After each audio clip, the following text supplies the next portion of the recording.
Hi everyone, today let's talk about retail sales, the data, then we'll get into the charts, as well as my results for the day and my thoughts going into tomorrow's session. If you like trading stocks and options and making money, definitely like and subscribe. I make videos like this every single day that the markets are open as well as Sundays, so make sure you hit the bell so you don't miss out on any future episodes. Welcome to the Portfolio Bulletin. Let's get started. So retail sales popped massively in November versus the decline that we saw in October. You can see 0.3% in November versus 0.2. The estimate was a decrease of 0.1. So a massive beat on retail sales. Everything continues to look strong for the consumer and for the economy. And this did send the IWM up massive again today, which has been the top performer. We'll take a look at the charts. The Qs and the SPY really pulled back, even with the spike on retail sales, but the Russell has maintained its gains. And then looking at initial jobless claims just slightly, just for a moment, you can see 202, which was a decline of 19,000. Again, jobs market continuing to remain strong. Looking at seasonality for the witching, don't forget it is typically bullish on that day and then bearish the following Monday and potentially Tuesday. And then we perk up around that Thursday of next week. And then the following week is Santa Claus rally up until the last day of the year, which is typically down. Moving over to the economic calendar, looking at continuous jobless claims, better than expected. Core retail sales 0.2 versus 0.1, which was that 0.3 beat that we talked about. Jobless claims also better than expected. And then you got retail sales month over month, 0.3 versus negative 0.1. Interesting to see the previous number was revised down more, which makes it even more impressive that this month's numbers were so strong. And then looking at Friday, we do have a little bit of data, big one being global services PMI. You also have global US manufacturing PMI, fairly interesting, and global composite PMI, all expected to be hovering around that 50 mark, so basically flat for economic data, and a pretty light day for data overall for Friday. Moving over to Max Pain, we took out all the levels here, finishing up around 471 for the price, and now you can see 475, decent call wall, 480,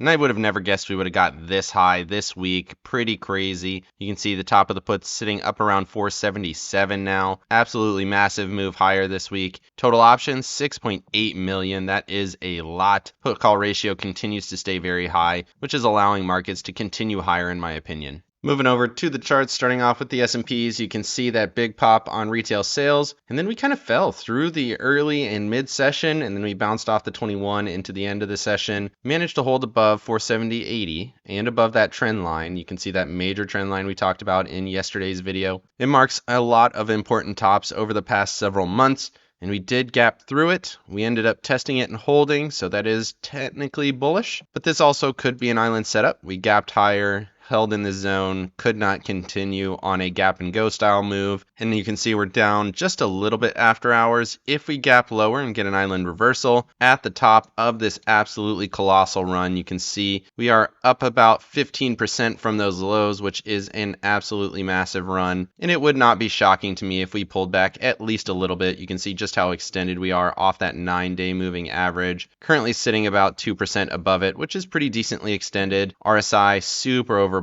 at 79.75 on the daily chart. You can see on that after hours session yesterday, we got all the way up to an 84 on the 1 hour RSI. So super overbought. Again, doesn't mean that we can't continue higher, but just massive extension after a massive run. And we did get a setup kind of like this where we gapped through a level, held, and then we just went sideways and then continued higher. So absolutely possible that we see something like that as well. But if you go back to this gap up in doji, you can see we did gap up once again and then fell pretty decently on that session, down 0.78%. So a couple of possibilities, but understand this is at a massively extended point with all of the recent news that we got to the bullish side over the last week. Moving over to the Qs, you can see on the hourly chart, very similar in terms of structure. We actually didn't peak up. We actually didn't pop too much on that retail sales and then fell into the early and mid sessions. Tested that trend line. You can see that trend line here. Ended up holding after touching 400 and then popped back above 402.98 or 403. So the Qs holding pretty strong in that 403 area after getting all the way up to 405.50 after hours yesterday and then holding that level in the pre-market this morning. It was technically a bearish day, so slightly lower than what we got at the close yesterday, which is interesting. Definitely the weakest of the bunch, but still bullish momentum, still super overbought. Did see RSI step down a little bit here today versus yesterday. We had a 75.4 and now today we have a 74.65. So interesting to see that. Again, just like the SPY, super extended on this massive run, sitting at about 18% off of those lows at its highs. Moving over to the Russell and the Dow, the Russell was the strongest of the group. You can see that massive leg higher on the FOMC yesterday, and then massive legs higher after hours and pre-market here again today, all the way up to 198.53, wicked 200 just briefly in the pre-market and then fell during the session, ended up holding there. Let's go ahead and zoom in, take a closer look at that. On the hourly chart, you can see consolidation, very shallow dip low, and then rallied back up to that 198.75 level, almost to the penny. Momentum did start to fade, RSI showing a little bit of weakness here, but obviously the Russell has been massively bullish over the past couple of days. And then Dow gapped up, rallied a little bit, price discovery, so no clear levels here on this move. Everything looks very strong on both of these. Moving over to the ratios on the weekly just for a moment, SPY Russell and NASDAQ SPY, you can see the Russell massively outperforming over the past several weeks, and that does seem set to continue at least until this 2.31 area in that 55 EMA. Momentum bearish, RSI bearish, meaning that we're going to see more Russell outperformance in my opinion. In terms of NASDAQ SPY, NASDAQ continues to outperform just a little bit, and this is on the weekly chart, so up 0.3% for the NASDAQ versus the SPY. Moving over to Apple and Tesla. Apple basically chopped sideways, tested 196.79, held that, rallied back up into the same zone, so still holding basically at the same level as the close yesterday. And then Tesla, we talked about this dip low and how that rejected back to the upside, showing a little bit of strength, definitely some buyers coming in. You can see bullish momentum, bullish RSI, strong volume here today, RSI breaking above the SMA, everything looks good there. And then we broke this upper channel line as well as that downtrend line, so everything looking a little bit stronger here on Tesla now today. Next level for me is 255.44, above that 264.68. Moving over to Broadcom and ARK Innovation, Broadcom continues its colossal run, 1.51% to the upside. This is all-time highs, continues to go higher. Bullish momentum, bullish RSI, super overbought. No changes from yesterday, just continues to go higher and give the NASDAQ a little bit of strength. And then looking at ARK, I did want to highlight it here. It did break above this pretty strong pivot point here going back to July. So it's above its July highs. Big volume over the last 2 days on that most recent push. You can see this kind of uptrend line. We're retesting that here now, which is not great.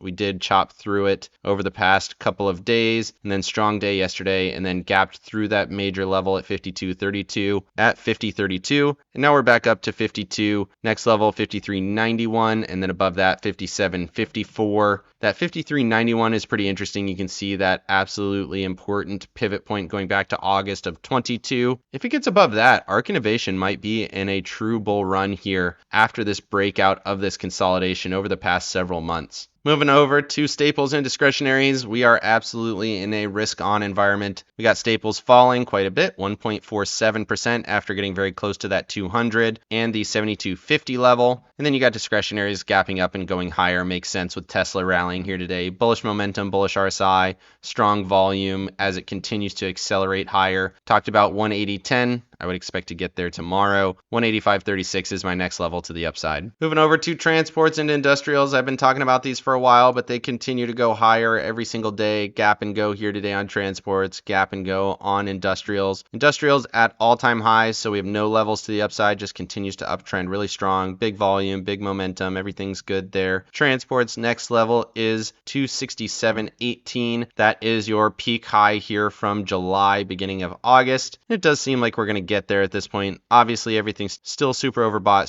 super extended, but that doesn't seem to mean anything. Just seems like we're going higher every single day. Moving over to breadth just for a moment, you can see the 50-day average continues to get close to that very strong pivot point at 92.25. That is the high here in December of 22, as well as the high here in August of 22. It very, very rarely goes above that level. You can see we wicked it here in April of 21. Did overthrow it just slightly here in June of 20. That was coming off of the COVID low, which was your March low in 20. So that's one of the few times that we got down to that 2.75 level. So it makes sense that we kind of overthrew that 92.25 level. But now here we are again, getting very close to that 92.25. Can we get up there? How long can we hold in that zone before we start to see at least somewhat of a pullback? And it does come every single time. We don't get here and stay here for very long. And every time we get there, we do see pullbacks. And then similarly here on the 200-day average, getting very close to that 76.04 area. That was your high here from July. We absolutely can go higher than that on the 200. The 92.42 level is what I watch. We did overthrow that slightly here in April of 21. And then going back in time, the last time we touched that 94 level is going all the way back to May of 13. And then here in January, February of 2011. So very, very rarely do we get into that 91.42 level. And that's still a long way off, but it does seem like 76.04 is possible over the next couple of days here. Moving over to the 2-year and the 10-year,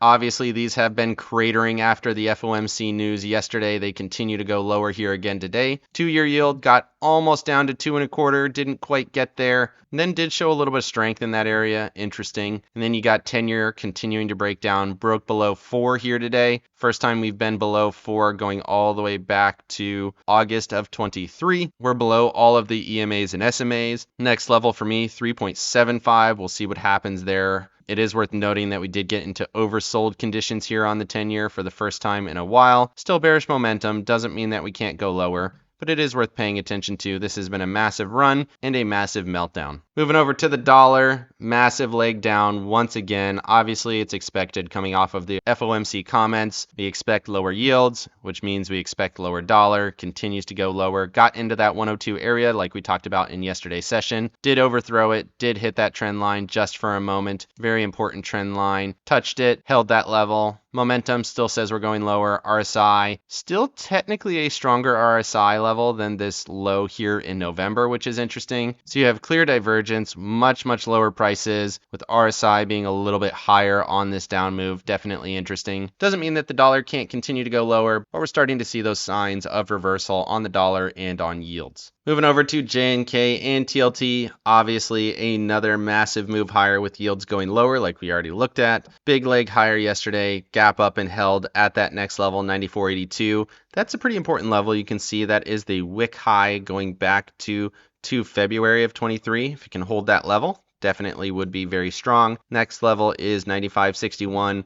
And then TLT got to that 96.50 level yesterday, held above it, gapped up, gapped through the 200, and then rallied through. Super aggressive, up to 99, pulled back a little bit after hours. Next level would be that big 100 psychological level on TLT. Momentum, strong. RSI, strong. Volume, massive over the last couple of days. Moving over to volatility, move index continues to fall. Makes sense. Yields are going lower. VIX, on the other hand, I do want to highlight this a little bit more. You can see we got an up day on the VIX. Pretty strong, 2.38% to the upside after getting into my 11.77 level. Momentum bullish, RSI bullish, definitely basing off. Got the 9 and 21s basically on top of each other. If we get a continuation higher here today, that would be interesting. I'd like to see it get above this shorter term trend line that we were watching, but that's a little spike up. Definitely interesting to see here on the VIX, a little bit of bullish movement. Moving over to my accounts, I was actually down a little bit because I got squeezed on that Qs position. We were all the way up to 405 like I talked about on the charts, so I was playing those 404s, and then we fell pretty strongly all the way down to around 401 and some change, and then bounced back into this 403 area. I did put on some 402s for tomorrow for $1 each, so looking to get those 200 shares at 401. That would turn one of these sets of calls into a covered call. Obviously saw some positive movement on those with stocks moving a little bit lower. IWM, massive move higher. I rolled this out super far. I'm not really comfortable with 64 days. There's not much I can do when the market continues to gap higher and rally. That gives me a max profit of 203 on that position, so almost $14 credit at 189 gives me 203 over the next 2 months, which doesn't really give me a ton of upside, but it does give me a lot of protection and gives me an opportunity to bring in some of these $1,900 profit on those shares. And you can see a lot of that money is saved up in these covered calls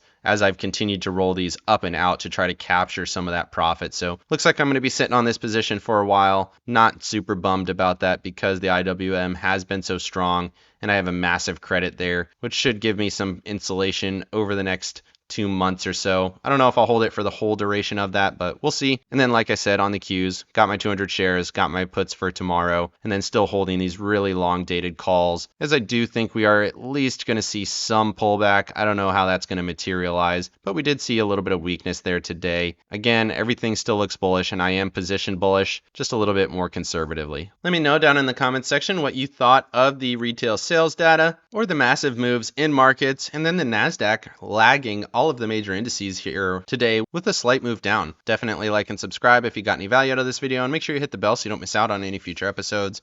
Of course, none of this is financial advice. This is all for entertainment purposes. Good luck in your trading and have a great day.